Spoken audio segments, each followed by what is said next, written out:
Hello, I'm Mark Shardlow. It's international break and a good time to assess the season so far as Forest's 5-game unbeaten run comes to an end. Mansfield match Wrexham but just lose out in League One, and Notts County are our best placed team in 3rd place. Welcome along to Team Talk.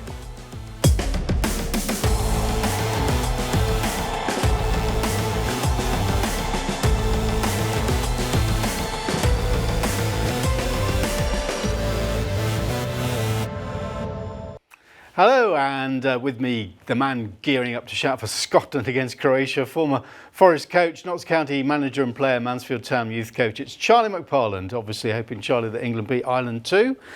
We've got the Notts County fan who's the number 1 keeper for Harrogate and star goalkeeper of the FA Cup first round. It's James Belshaw. Plus we've got goalkeeping coach who spent time with Charlie at Forest along with Billy Davis. It's Pete Williams.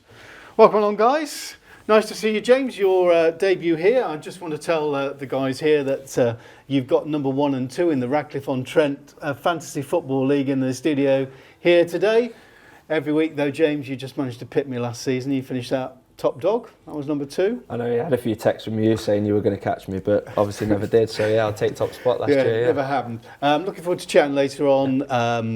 Notts County fan. I'd love to talk to you about being a Notts County fan and playing Notts County, both at Wembley and a couple of weeks ago at Meadow Lane. You're involved in that incredible last day game with Bristol Rovers when you had to win 7-0 to get promotion.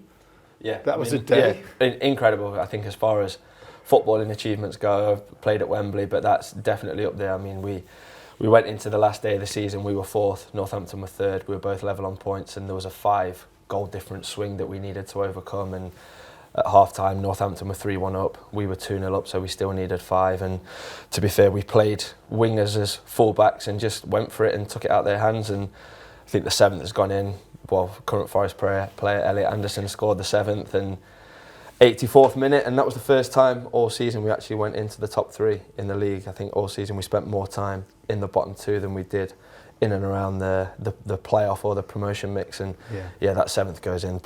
We actually got taken off the pitch. The fans all came running on and the ref took us off. So actually while we were off the pitch, we saw that the Northampton game had finished and we had to go out and play, I think 6 or 7 minutes, and yeah, what a incredible day, and we've given that moment to Bristol Rovers fans, so I think we're part of history there. So, exactly. Yeah, what a day. Part of history, and as you mentioned there, Elliot Anderson scored the final goal, so I'll ask you a bit about playing and training with Elliot in a moment. Of course, Elliot was just a sub as his former team Newcastle were worthy winners at the City Ground at the weekend. Forest went ahead with a first ever goal for their Brazilian defender Marino, but in the second half, the visitors overturned the lead and Harvey Barnes finished the game off in the final 10 minutes to make it 3-1. Nuno Espirito Santo says there are lessons to take from the game. First of all, we played a good team. It was a good game. We played a good team, a team that was strong, created a lot of problems even in the first half. With their possession, they created chances. We defend well, but we're not able to go out and produce. And in the second half, I think we started well. We had a good moment, but then in the corner, and then after that, I think we taste something of the things that we've been doing. So I think we lost the game, but we learned lessons that we always have to be organized, balanced, to not allow the counter-attacks that Newcastle made that were lethal for us. Well, I think the momentum was with Forest, wasn't it? But I think, for me, Newcastle are just a really good team. No, Newcastle are a really good team. But again, I don't think Nottingham Forest, and Nottingham Forest are a good team. Yeah. But I don't think Nottingham Forest helped herself. Right for the start of the game, the first touch for Hudson-Odoi, he's played a silly crossfield ball. I don't know what he was doing, gave it away. Then the next incident in the game, Alanga's given the ball away. Then Gibbs White's given the ball away. And I thought they were very sloppy. And Newcastle were having a lot of the ball, but they weren't really hurting Nottingham Forest. The Nottingham Forest scored a good goal, not from Newcastle's point of view, because it was a free header. But they got their noses in front, and I'm thinking they're going to settle down a bit and keep the ball a lot more. But again, they kept giving the ball away. And there was too many off days for key players. Alanga, Hudson-Odoi, Gibbs White, flicky dicky in the middle of the pitch, giving the ball away. You have to keep the ball. You can't keep giving it back to teams like Newcastle, the quality of the players that they've got. So I think it's a little wake up call for Nottingham Forest, but let's not panic, you know. And again, we talk about the goalies. We've got 2 goalies there. They know more than me. Bit contentious. I should have come for the corner. Got a little bit of a push. Caught in 2 minds. Got done at the near post. But I'll leave that to the Yeah, the 2 okay, experts. let's get into it. Pete, goalkeeping coach, James, current goalkeeper. I feel sorry for keepers. You make a mistake, and these days with social media, there's a bit of a pile on, isn't it? Change the keeper. You probably were 2 or 3 weeks ago, and I know you were, James, that there was a call for a change in goalkeeper at Forest. And then I've seen a few calls again, despite the fact I think Sells has had a couple or 3 really good games for a change again. Done great. What was your assessment of the goals this weekend, guys? James and myself have spoke about it, and I watched the game on the TV live, and I thought there was quite a bit of height on the ball that came in, and obviously Sells has got to push, but you've got to be a bit stronger, haven't you? You've got. I think he'll tell you because he's still playing. You know, you've got to expect something like that. But this is the corner, isn't it? I mean, it must. You watch corner. You know, from my position as a sort of pundit and fan, corners look to be really challenging for keepers these days. You know, there's so much to be dealing with as a goalkeeper. Yeah. Most teams will put 1, maybe 2. Some of them even load the 6-yard box to box the keeper in to stop them coming out. So you then need, if they bring a striker in on you, what I like to have is one of my defenders in between, keeping him off me, so it gives me that freedom to be able to come and affect the cross. He gets a little push, but what we've got to realise as well, as that cross is coming in, Matt Sells has got eyes on the ball the entire way. He's not really then able to glance down to see the traffic, to see can he come through. And regardless of where it is, whether it's 6 yards out, whether it's 4 yards out, if there's bodies in the way, you can't get that cross. Now, what Pete's alluding to there, probably has to be a little bit stronger to be able to free himself up to then be able to go and attack that ball, because there's a lot of height on the ball. And I think with Forest fans now, people will look at Carlos Miguel and go, he's 6'8", he comes and gets that. Yeah. Does he? Because if there's bodies in the way, whether you're 6'8" or 5'4", you ain't going to get there. So it's that ability to be able to shift your feet quickly, to be able to move the players out of the way, to then give yourself a clear line of sight of the ball. So that's maybe where a bit of the sort of clamour may be coming from. But for me, I think over the last few weeks, from what I've seen with Forest and particularly the Chelsea game, I think Matt Sells has bought himself a bit of credit, I think. And definitely. I mean, you just look down there, Forest are 5th in the table. Like, we're really nitpicking here. Yeah. Like, it's a great time to be. I mean, I'm a Notts County fan, but it's a great time to be a Forest fan. But just have to listen to the goalkeepers. But James will tell you, you know, it's too easy to be hypercritical of a keeper, and that's what tends to happen. Oh, see these goalkeepers. He should have moved his feet quicker. He should have done this better. You can always do that. You can always say that. Okay, but my view on it, listen to the experts, right? What's happened is, and he spoke about it, there was no demarking the lad who was on him who pushed him, which could have stopped that. So what's happened is, I think he was going to come all the way for the cross. I'd rather him be more positive and come in, even if he misses it, be more positive. But what happened is, he started his momentum, the lads pushed him off balance a bit, and he went, I'm not going for it. Then he stepped back. And that, I think that's what happened. I think he didn't go to push. I think he'd have went, be it the right decision or not, because on the day, I didn't think he could come and get it. But I don't think he could come and get it. On the flip side, obviously being a goalkeeper myself, part of the union, defending goalkeepers, if that's a striker going to head the ball, and striker you get a little nudge in the back there, it throws off your movement. If you've got a direct line of sight to the ball as a striker, you're getting the header. This you is get a little movement. movement. Inconsistent.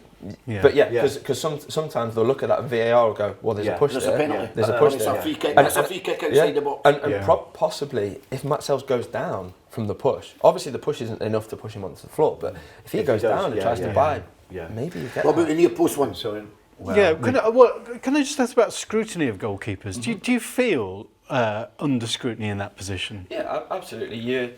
You're an individual within a team. First of all, you wear a different colour kit, so you're automatically your own person within that team. And like you alluded to at the start, if you make a mistake, 9 times out of 10 it's a goal. And the first port of call everyone looks at is, could the goalkeeper do better? And that's the first port of call I look at as a goalkeeper. Could I do better? Now, for me, when you're analysing goalkeeping, a lot of it boils down, for me, to getting in that optimum position. So if you're in the optimum position to deal with that cross, to deal with that save, to sweep up behind the back four, to carry out that action that you're doing, if you're in the optimum position, and what I mean by that is, say, 19 times out of 20, you deal with that successfully. But there's that one that beats you or it bends into the corner, then that's where you get into that being very sort of overcritical, like over-analysing goalkeeping. But yeah, you always look, and there is, especially with social media and stuff. But I think as well the problem is, everyone's entitled to their opinion, but how much credibility you give that opinion depends on how much knowledge the person giving the opinion has on goalkeeping. And I think, I'm sure you'd agree with me, I personally think they should have more proper goalkeepers who are pundits. Yeah, because people. Why would you do that? Because people tend to really hate. Listen. No. Listen. Whose idea was it to get two goalkeepers on this show, man? Make it a fair fight. Start talking about goalkeepers. Listen, you've been a centre forward, obviously, of undoubted ability. Without a shadow of doubt. I don't like centre, but you have, right? So. You're entitled to an opinion. You're entitled to an opinion. You're entitled to an opinion, but you've never played in goal, and that's what the problem is. No. So what I'm saying to you is they have 5'7". They have too many pundits who have been good players. Played international football at the highest level, but they haven't got the faintest clue. I hear pundits saying, "Free kick, he's beaten." He's been beaten from 25 yards. Well, no, he hasn't, because there's so much movement and dip on a ball now, you can't make a decision till the last 10 yards. And that's what I'm saying. I think as well, with what you, to kind of add on to that point there, you can analyse a goalkeeper from a technical point of view. You can look and go, could he do this, could he do that? But what you can't do, if you haven't played the game, is to go inside the mental side Right, of it. okay, we're going to carry on after the break. When we come back, we'll be chatting more goalkeeping, more Forest, Mansfield Town and Notts County, all back in league action.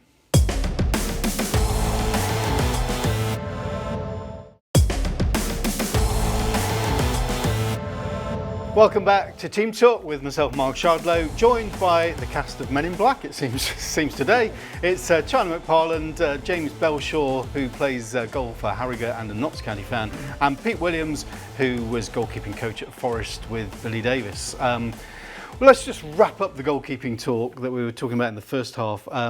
Matt Sells, in his position, we're all pretty much saying he's earned his chance. And I know you've done some analysis looking at Miguel. I don't know how fans can comment on Miguel, because I'm sure most of us, we've only seen him on YouTube. This is, again, playing in the... Look, I've never played in the Premier League, but playing a Premier League game is so much different to playing in the Brazilian league, with all due respect to that league, or playing a Carabao Cup game against Newcastle. So that's the only thing that Forest fans are going on. And a lot of Forest fans, from what I've seen online and spoke to a few of my mates that are Forest fans, is they expect him to save everything because he's 6'8". But until you see him in a Premier League game, you see him under that pressure. And I think the difference between those top boys and us that play sort of lower league football is consistency, and doing it in front of 90,000 people every week. And everything, you say, the stuff that we do scrutinise, the stuff that they do, and being able to perform under that pressure. So until we've seen him in that environment, I don't think you can really sort of comment on it. And like we said, I think Matt Sells has brought himself enough credit. Kushka. I sometimes think 6'8" is too big for a goalie. People think, what are you on about, Charlie? But I think I've seen big, these tall goalies, and when it's a quick shots down in the corners, I'm looking at them, I'm saying, was it Pantomillion? I'm thinking he can't get down, and I've seen a 6'8" goalie go like that, and he collapses, and he's 5'4". Yeah. Well, I think so. 6'8", you have to be able to catch it as well. No, for me, when I'm little plug, I do run a coaching company, a goalkeeping coaching company in Nottingham, and when I'm coaching the young goalkeepers, I say to them, for me, the most important part of goalkeeping is not your hands, it's your feet. Your footwork is the most important part of goalkeeping, and like you said there, he's 6'8", but if you can't move your feet quickly enough, there you go. And that's where it comes down to all the nuances. You're more. I remember Bob Wilson saying that David Seaman had the best feet of someone he'd ever worked with, because he was able to, because his feet were so quick, he could get in a set position. Yeah, absolutely. Early. And that's what it's about, movement and balance. And like you said, footwork is so important, and it's just repetition, and that is so important. Yeah. So I totally agree with you there. Great discussion. Can we move up the pitch? I mean, you've got a unique insight because you played and you've trained alongside Elliot Anderson, who Forest fans are purring about, almost like we can't believe that we've got this guy from Newcastle. Give us an assessment of Elliot from your point of view. Elliot came to us at Bristol Rovers on deadline day, January transfer window, and I think it was more, so Shardlow Amiobi was friends with the gaffer, and it was basically just a favour really. Sort of said, look, we've got this boy, you need to take him on loan. So I think rather reluctantly he's come in, and then you see him in training, and it got to a point where when you do the small-sided games on a Friday, whoever team he was on would win. And I think we were 18th on New Year's Day, and we ended up finishing 3rd like we spoke about earlier, but we went 4-3-3, high press, high intensity. Elliot played on the left of the front three, and it got to a point when he was just giving the ball.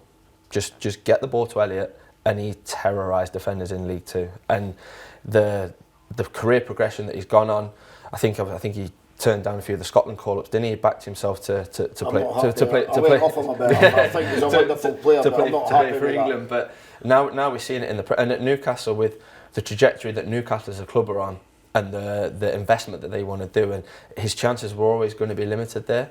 So I think for him, one of the best things he could have done was to put himself in an environment where he can thrive and flourish, because he's still a young player, but he plays with such maturity. He's he's a strong boy, really strong. But nothing seemed to faze him. It was his first loan when he came to us, and he was just like, just had that attitude that I'm just miles better than anyone else on this pitch. And yeah, what a guy as well. Really? Yeah. So as good as anyone you've played with? Yeah. So people say to you, like, who's the best player you've played with? And I've played with names, but I always assess that question as, at the time, he was so far and above the level of anyone on that pitch at training. And we had a team, we had Glenn Whelan in the team, Glenn Whelan, Paul Coots, lads that have played, Leon Clark, like names there that have played at a really good level.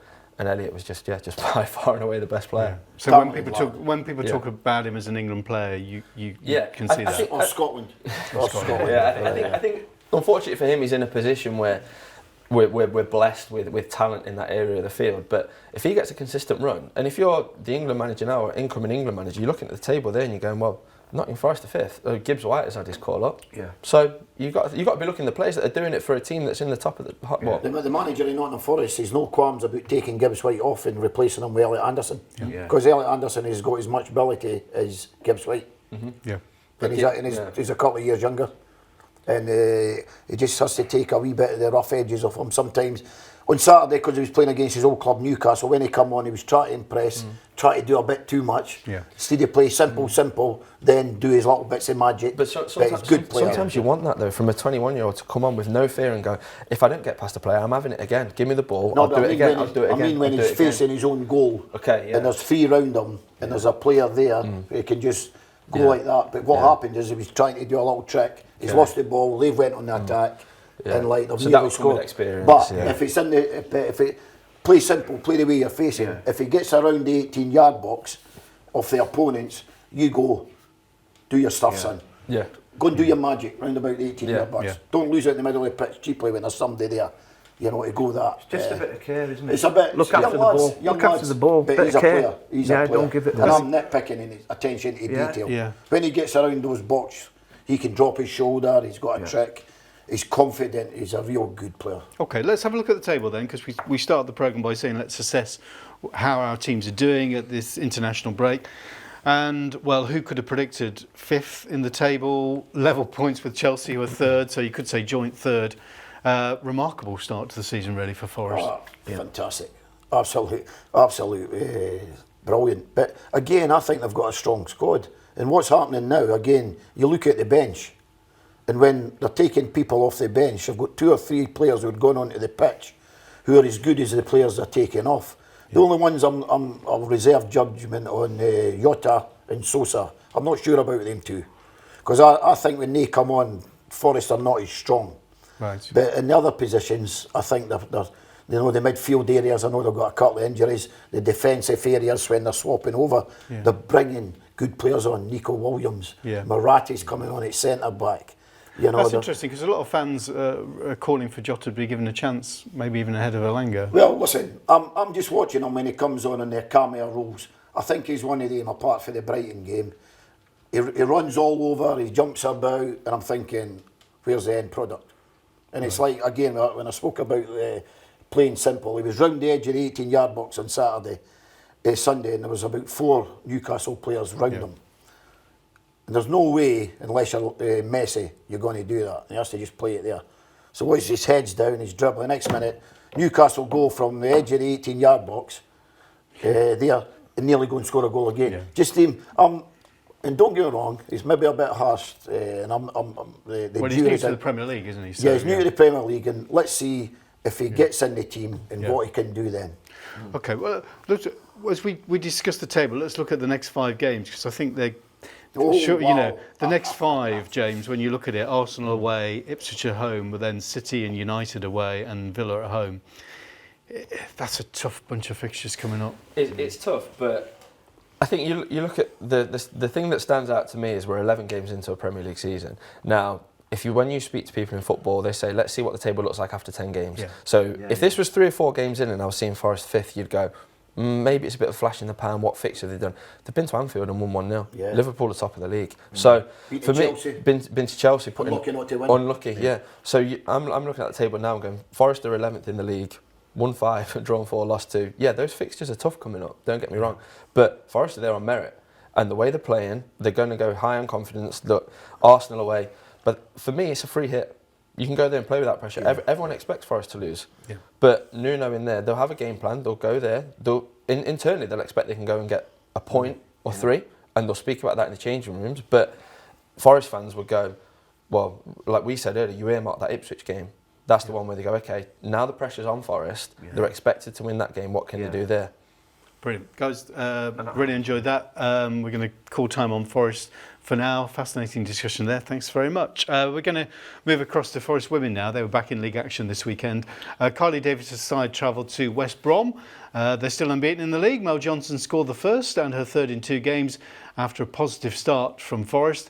Then in the second half, Forest were awarded a free kick outside the box. And have a look at what Molly Green did with this. Beautiful goal to put the Reds 2 ahead. Forest remain second in the table, 2 points behind Wolverhampton, but have a game in hand.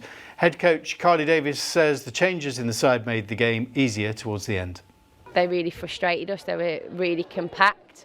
Had a clear plan, and that was to try and hurt us on a counter-attack. And I think, they had that chance towards the back end of the game where they'll probably feel hard done by that they didn't take it. But we tweaked a few things. We tweaked the shape just to help us to be a little bit more compact in central areas. I don't think we managed to transition well enough because we were expansive.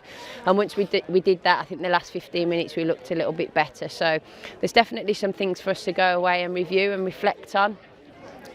But overall, we've got the 3 points, and that's the main thing. If we're assessing how things have gone, it's going well for Forest women. Collie's been given a contract extension, still unbeaten, back in the league, and quality like that free kick. Full-time football. Yeah, and that's the difference, isn't it? We spoke about that for a long time. When was the powers above the Forest going to bankroll full-time? And they've done it. And they've done it, and they're getting rewards now. So it's all good news. Yeah. All good news. New contract for the manager. She'll be delighted. I hope she got a rise. I hope she's got a good contract. And it's watertight, because you never know in this game, do you? Yeah. And back at the City Ground. Yeah. Big difference is playing at the City Ground. I'm not selling my soul, James. No. I'm not sure you're the man for that, are you? I'm not a man for that. Yeah. I'm not a man for that. And back at the City Ground against Stoke, so nice to the fans are coming to the City Ground. It's a slow build, but it's a slow build, but it's nice for them to go and play on the City Ground. Yeah. If it's available, and it's good. It's a great arena to play football. It's brilliant. Right, after the break, we've got Mansfield Town, who come close at Wrexham, and a superb goal for Notts County.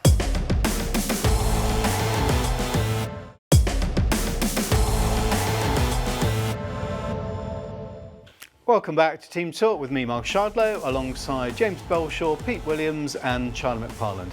Mansfield Town go into their international break in good heart. Despite defeat at Wrexham, there were plenty of chances for the Stags in a more than decent performance. They hit the crossbar twice, including a strike from Gregory, which rattled the woodwork. But an early goal from the home side was the difference and meant that the Stags left without a point. Manager Nigel Clough says they felt they should have got more from the game but lacked that final finish. Yeah, we did. We put a lot of good balls in the box, and I think it was us controlling in the game and pressing. We're just looking for that really good pass, cross or whatever. But it was in the second half, I think, where we really ramped it up.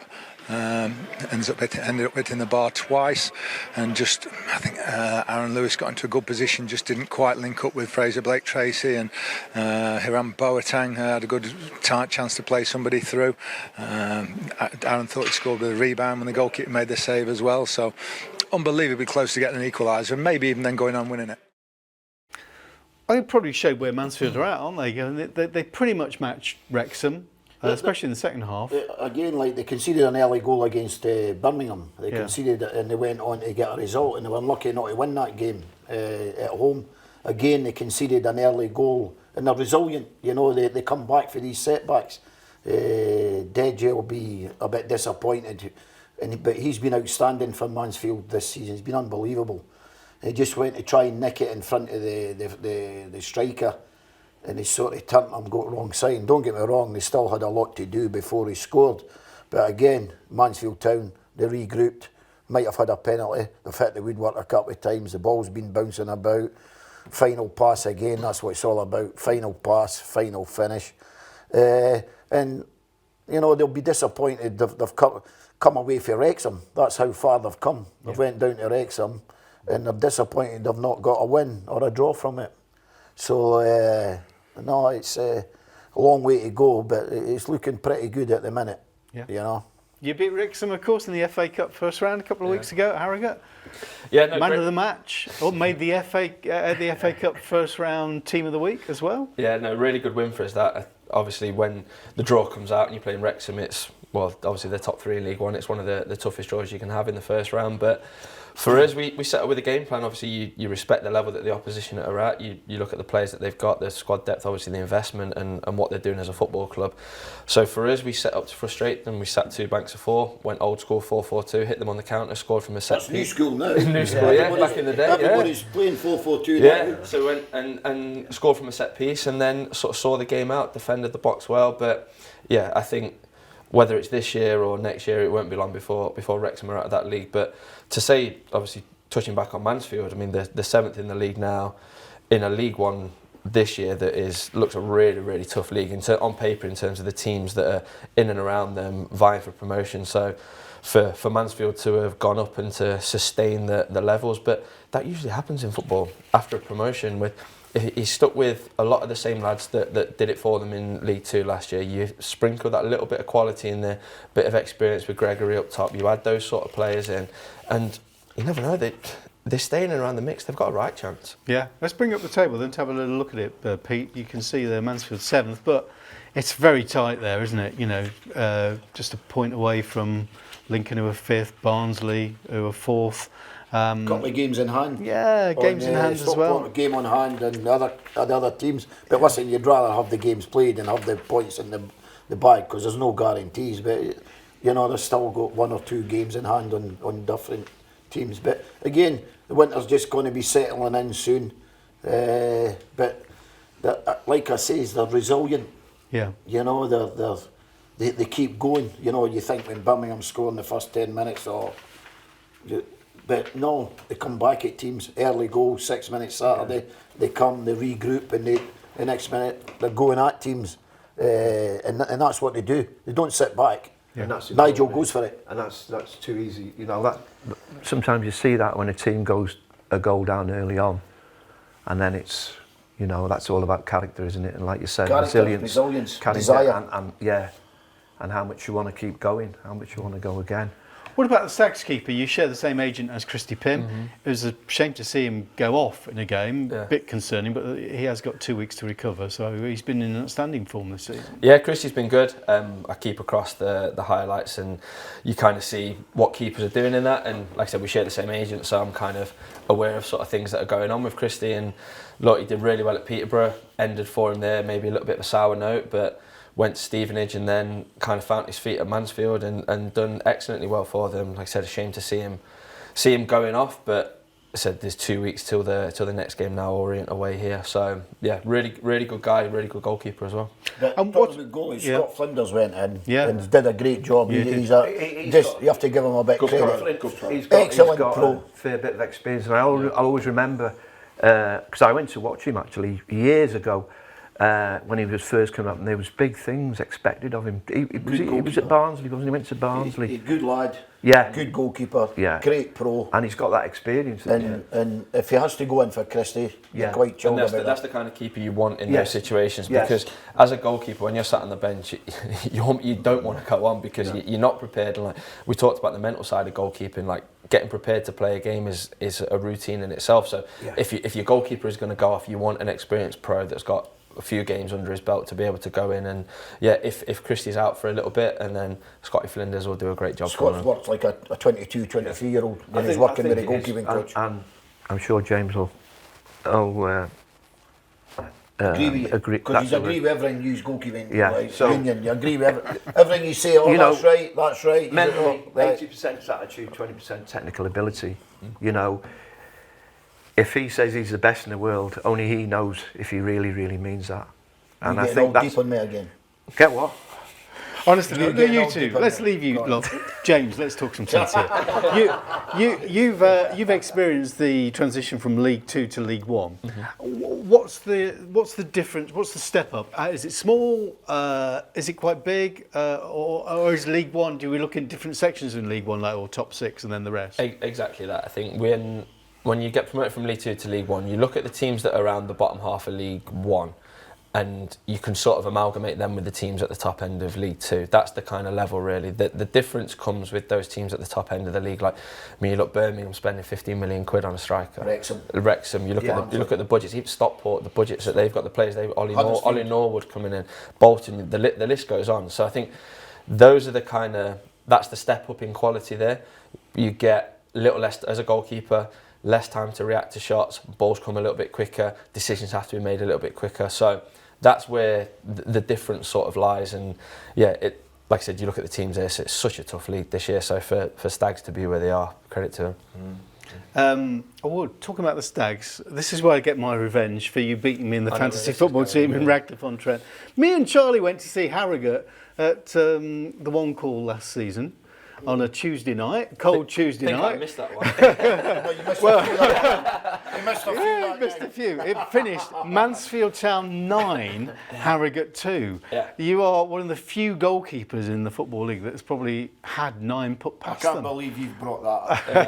I cannot believe it. It happened. So that night we'd been on a 10-game unbeaten run going into that game, and we'd gone to Stockport, picked up some really good results, playing an expansive sort of brand of football. And we went to Stags that night and we just got punished. It was a lot of naivety from us, whereas we're 5-0 down at half time, but we're still trying to play. We've got fullbacks pushed on, we've got centre-half split, we've got midfielders split. And it just felt like as soon as we turned the ball over, 2-3 passes chance. And I mean, credit to Mansfield on that night. They were incredible. But for us, as a keeper, look, it's a career low, like, really, isn't it? You get 9 put past you. Things like that can happen in football. Exactly. And the next game we went to Crewe and parked the bus and came away with a 0-0. But for me, it was. I don't think I've ever time wasted at 9-2 down. I think it went in. Honestly, after 75 minutes, that goal's gone in. I looked at the clock and I was like, I've got 20 minutes here. Like, the ball's going out for a goal kick and I'm walking to the ball. The fans are all singing, we want 10. Because as soon as it goes to 10, that's when it gets a little... do you know what I mean? I mean, 9's bad. 9's bad, but 10, you don't want to be that. But look, it happens. Double figures is not... And do your mates sympathise with you? Because I refrained. Or do you get cheeky texts? It depends. WhatsApp groups get peppered. So dreading, you look at your phone and you see all these messages and you're like... But then, look, there's close mates that reach out to you, and it's being a goalkeeper, you're going to take the brunt of it. Everyone's going to look at the goalkeeper, and close mates and everyone are there to support you. My family were all in the crowd. My wife's there, brother, mum and dad, everyone's there watching the game.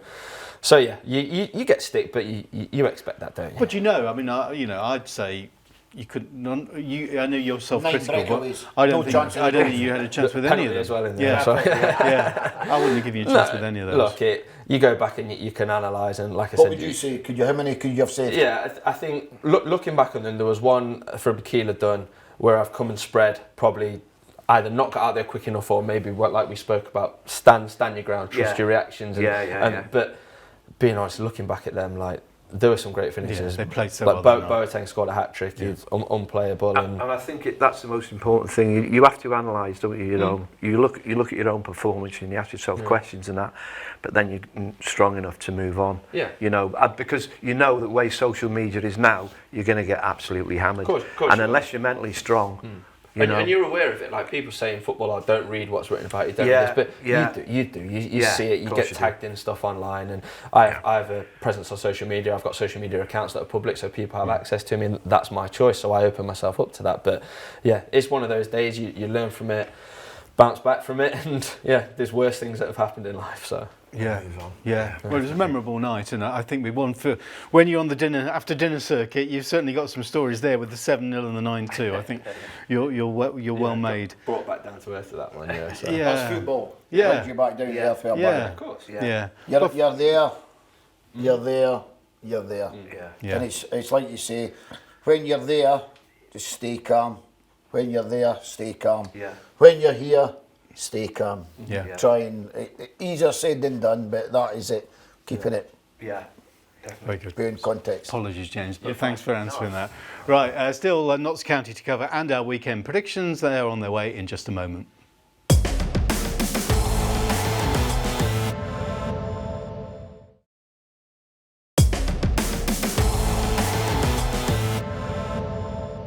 Welcome back to Team Talk with Charlie McParland, James Bilshaw, Pete Williams and myself, Mark Shardlow. Notts County's Alessandro Jatta has been called up to the Gambia squad, so will be a big miss this weekend after yet another goal last weekend. He capped off a sublime team move to give Notts the lead at Doncaster, but the home side rallied and the game finished 1 apiece.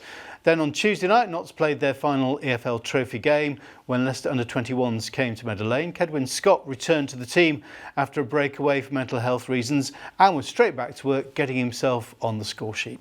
Despite the win though, Notts joined Mansfield and Forest under-21s being knocked out of the competition. Right, the game at the weekend, Doncaster, good team. I thought that was a terrific point for Notts County. Worked hard, beautiful team goal. You know, that was Notts County at their best. We spoke about it last week, and we say a draw would be a good result, and it is a good result. It was again that old cliche, a game of two halves. I thought Notts were dominating the first half. Second half, Doncaster dominated it. Notts still had a chance in amongst all that. But getting back to the Notts County goal, I thought it was brilliant. A goal after my own heart. Like, I love overlaps, underlaps, third man runs, overlap, bang. Ball goes in the box. Jatta gets between the two defenders. Great headed down. Fantastic goal. I love goals like that. And is that the sort of intricate goal that you'd practice on the training ground in the week? I don't know if they practice, but that's how we practice. We want to play with overlaps, underlaps, third man runs. So if they do practice, hey, well done. Pat in the back to the manager. And I love these goals. I love these goals. Yeah. Nobody wants to go with runners, overlaps, underlaps, third man. Nobody. In modern day football, well, they call it modern day, they don't want to run with you. So if you're prepared to run, you'll get the ball. James, you're a Notts County fan. Just your dad's a Notts County fan. Family, is it a big family thing then? Yeah, Notts County? family thing. Yeah, Dad's been a season ticket holder all his life. Big Notts fans, and yeah, it's a club obviously close to the family's heart. I think it was my dad's dad that kind of got Must us have onto been your it. dad's dad that watched me then. As a long nipper. time ago. Yeah. Not your dad, your dad's dad, your But grandfather. no, to see them obviously where they are now, obviously the work that Luke Williams did over the last couple of years was exceptional. The players they brought in, and we played them a couple of weeks ago, and you look at losing Langstaff at the start of the season, could have been a big loss for them, but they've got a ready-made replacement in Jatta. He's a real handful up top, really good player who I think will be destined to big things.